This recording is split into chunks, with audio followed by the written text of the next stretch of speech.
Radio live news update brought to you by Josco jewellers ഷോറൂമുകളിൽ സ്വർണ്ണ വജ്രാഭരണങ്ങൾക്ക് ഓഫറുകളുടെയും സമ്മാനങ്ങളുടെയും വിരുന്നൊരുക്കി ജൂൺ 21 മുതൽ ഗ്രാൻഡ് NRI ഗോൾഡൻ ഫെസ്റ്റ്.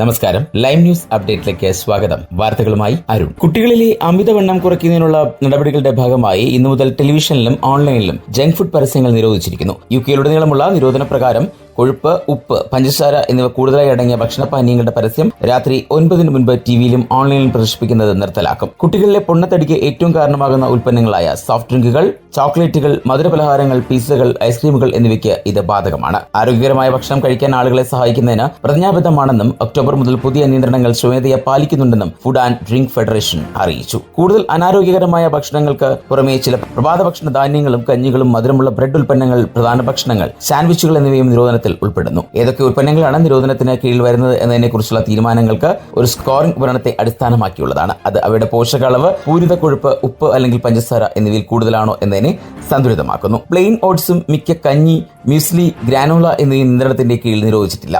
എന്നാൽ പഞ്ചസാര, ചോക്ലേറ്റ് അല്ലെങ്കിൽ സിറപ്പ് ചേർത്ത ചില പതിപ്പുകളെ ഇത് ബാധിച്ചേക്കും. കമ്പനികൾക്ക് ഇപ്പോഴും നിരോധിത ഉൽപ്പന്നങ്ങളുടെ ആരോഗ്യകരമായ പതിപ്പുകൾ പ്രോത്സാഹിപ്പിക്കാൻ കഴിയും. ഇത് ഭക്ഷ്യനിർമ്മാതാക്കൾ ആരോഗ്യകരമായ പാചകക്കുറിപ്പുകൾ വികസിപ്പിക്കുന്നതിലേക്ക് നയിക്കുമെന്ന് സർക്കാർ പ്രതീക്ഷിക്കുന്നു. അനാരോഗ്യകരമായ ഉൽപ്പന്നങ്ങൾ കാഴ്ചക്കാർക്ക് കാണാൻ കഴിയുന്ന പരസ്യങ്ങൾക്ക് മാത്രമേ നിരോധനം ബാധകമാകൂ.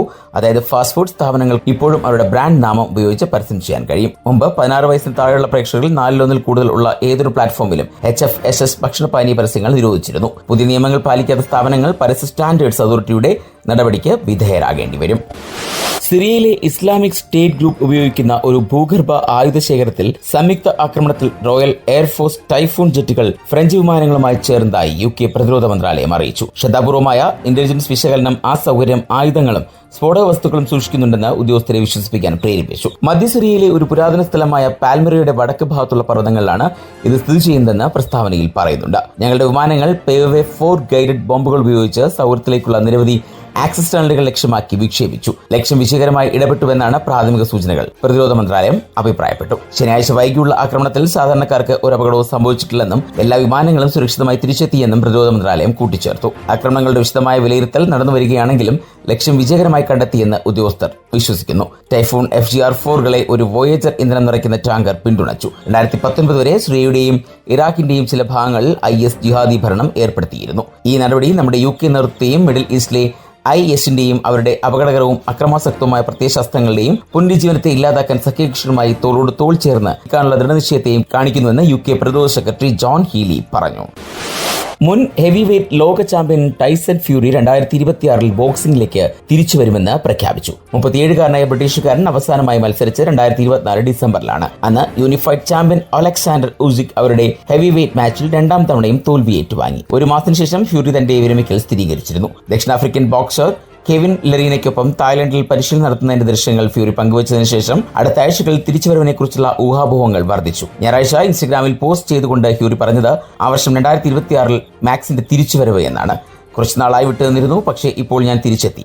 37 വയസ്സായി ഇപ്പോഴും ഞാൻ രംഗത്ത് തന്നെയുണ്ട്. പുരുഷന്മാരുടെ മുഖത്ത് അടിക്കുകയും അതിനുള്ള പ്രതിഫലം വാങ്ങുകയും ചെയ്യുന്നതിനേക്കാൾ നല്ലതായി മറ്റൊന്നുമില്ല എന്നും അദ്ദേഹം കൂട്ടിച്ചേർത്തു. ഇനി നാട്ടിലെ വാർത്തകൾ.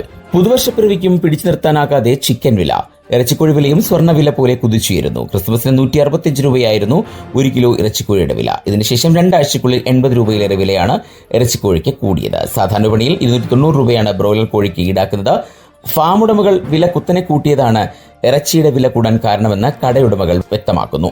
ലഗോൺ കോഴിക്ക് 230 രൂപയാണ് ഇന്നത്തെ വില. വില കൂടുന്നുണ്ടെങ്കിലും ആവശ്യക്കാരുണ്ട് എന്നതാണ് കച്ചവടക്കാരുടെ പ്രതികരണം. വില വർധനവ് ഒരാഴ്ച കൂടി തുറന്നേക്കുമെന്നാണ് കച്ചവടക്കാർ വിശദമാക്കുന്നത്. ആഘോഷ സീസണുകളിൽ ഇറച്ചിക്കോഴി വില ഉയരുന്നത് പതിവാണെങ്കിലും ഇത്രയും വർധനവ് ആദ്യമായിട്ടാണ് എന്ന് കച്ചവടക്കാർ വിശദീകരിക്കുന്നു. സ്വന്തമായി ബ്രാൻഡിംഗ് ചെയ്ത് കുടിവെള്ളം പുറത്തിറക്കാൻ ഒരുങ്ങി KSRTC. കുപ്പിവെള്ളത്തിന് പുറത്ത് KSRTC ലേബൽ അടക്കമുണ്ടാകും. വെളിയിൽ കിട്ടുന്നതിനേക്കാൾ 1 രൂപ കുറച്ചാണ് കുപ്പിവെള്ളം വിൽക്കുക. യാത്രക്കിടയ്ക്കും യാത്രക്കാർക്ക് ഈ വെള്ളം വാങ്ങാവുന്നതാണ്. വെള്ളം വിൽക്കുന്ന കണ്ടക്ടർമാർക്കും ഡ്രൈവർമാർക്കും വിറ്റ് ലഭിക്കുന്ന പണത്തിൽ നിന്ന് പാരിതോഷികവും പ്രഖ്യാപിച്ചിട്ടുണ്ട്. ഒരു കുപ്പി വെള്ളം വിൽക്കുമ്പോൾ കണ്ടക്ടർക്ക് 2 രൂപയും ഡ്രൈവർക്ക് 1 രൂപയും പാരിതോഷികമായി ലഭിക്കുമെന്ന് മന്ത്രി KV ഗണേഷ് കുമാർ. പേപ്പർ വർക്കുകളും മറ്റും പൂർത്തിയാകുന്നതോടെ പൊതുജനത്തിന് കുടിവെള്ളം കയ്യിൽ കിട്ടിത്തുടങ്ങുമെന്നാണ് പ്രതീക്ഷ. മകരവിളക്കിനോടനുബന്ധിച്ച് പമ്പയിലേക്ക് സർവീസ് നടത്തുന്നതിന് 900 ബസ്സുകൾ സജ്ജമാക്കിയിട്ടുണ്ടെന്ന് ഗതാഗത വകുപ്പ് മന്ത്രി കെ ബി ഗണേഷ് കുമാർ പറഞ്ഞു. ആവശ്യമെങ്കിൽ 100 ബസ്സുകൾ കൂടി അനുവദിക്കുമെന്നും അദ്ദേഹം കൂട്ടിച്ചേർത്തു. പമ്പയിൽ നടത്തിയ അവലോകന യോഗത്തിൽ സംസാരിക്കുകയായിരുന്നു മന്ത്രി. കൂടുതൽ ബസ്സുകൾ സർവീസ് നടത്തുന്നതിനനുസരിച്ച് പമ്പ ഹിൽ ടോപ്പിൽ പാർക്കിങ്ങിന് കൂടുതൽ സൗകര്യം ഏർപ്പെടുത്തും. പരാതികൾ കുറഞ്ഞ ഒരു സീസണായിരുന്നു ഇത്തവണത്തേതെന്നും അദ്ദേഹം കൂട്ടിച്ചേർത്തു. മുൻമന്ത്രി ആന്റണി രാജുവിന് ഇരട്ട പ്രഹരം. തൊണ്ടി മുതൽ മോഷ്ടിച്ചെന്ന കേസിൽ കോടതിയിൽ നിന്ന് കനത്ത പ്രഹരം ഏറ്റുവാങ്ങിയതിന് പിന്നാലെ അഡ്വക്കേറ്റ് പദവും നഷ്ടമാകും. ആന്റണി രാജുവിന്റെ അഭിഭാഷക ലൈസൻസ് റദ്ദാക്കാൻ ബാർ കൌൺസിൽ നടപടികൾ ആരംഭിക്കും. കോടതിയെ കബളിപ്പിച്ചും തൊണ്ടി മുതൽ കൃത്രിമം കാണിച്ചും വിദേശി പ്രതിയെ രക്ഷിക്കാൻ ശ്രമിച്ച അഭിഭാഷകനെതിരെ വിട്ടുവീഴ്ചയില്ലാത്ത നിലപാടാണ് ബാർ കൌൺസിൽ സ്വീകരിക്കുന്നത്. ഒരു അഭിഭാഷകൻ എന്ന നിലയിൽ നീതിപീഠത്തോട് കാണിക്കേണ്ട പ്രാഥമിക മര്യാദകൾ ലംഘിച്ചു എന്നാണ് ആന്റണി രാജുവിനെതിരെയുള്ള പ്രധാന ആരോപണം. കോടതിയിലെ തൊണ്ടി മുതലായ അടിവസ്ത്രം വെട്ടിമുറിച്ചു എന്ന കേസിൽ ശിക്ഷാവിധി വന്നതോടെ ആന്റണി രാജുവിന് ഇനി വക്കീൽ കുപ്പായം അണിയാൻ യോഗ്യതയില്ലെന്ന വാദമാണ് ശക്തമാകുന്നത്. ബാർ കൌൺസിലിന്റെ എത്തിക്സ് കമ്മിറ്റിക്ക് മുമ്പാകെ ഈ വിഷയമെത്തും. അംഗത്വത്തിൽ നിന്ന് പുറത്താക്കാനുള്ള നടപടികൾ വേഗത്തിലാകും. ഇനി സ്പോർട്സ് വാർത്തകൾ. ഇംഗ്ലീഷ് പ്രീമിയർ ലീഗിൽ ഇന്ന് ക്രേവൻ കോട്ടേജിൽ നടന്ന ഒരു തകർപ്പൻ ത്രില്ലർ. അവസാന നിമിഷങ്ങളിൽ ഗോളുകൾ മാറി മറിഞ്ഞപ്പോൾ 2-2 എന്ന നിലയിൽ മത്സരം അവസാനിപ്പിച്ച് ഫുൾഹാം അർഹിച്ച പോയിന്റ് നേടിയെടുത്തു. മത്സരത്തിന്റെ 16-ാം മിനിറ്റിൽ തന്നെ മുൻ ലിവർപൂൾ താരം ഹാരി വിൽസൺ ലിവർപൂളിനെ ഞെട്ടിച്ചു. റൗൾ ജിമനസിന്റെ പാസിൽ നിന്ന് വിൽസൺ ഉതിർത്ത ഇടങ്കാലൻ ഷോട്ട് പോസ്റ്റിന്റെ താഴെ വലതുമൂലയിലേക്ക് തുളച്ചുകയറി. വാർ പരിശോധനയ്ക്ക് ശേഷം അനുവദിച്ച ഈ ഗോളിലൂടെ ഫുൾഹാം മുന്നിലെത്തി. എന്നാൽ രണ്ടാം പകുതിയിൽ 86-ാം മിനിറ്റിൽ ബ്രാഡ്ലിയുടെ അസിസ്റ്റിൽ നിന്ന് ഫ്ലോറിയൻ വേർഡ്സ് ഗോളിലൂടെ ലിവർപൂൾ മത്സരത്തിലേക്ക് തിരിച്ചെത്തി. ഈ ഗോളും വാർ റിവ്യൂവിന് ശേഷമാണ് സ്കോർ ബോർഡിൽ ഇടം പിടിച്ചത്.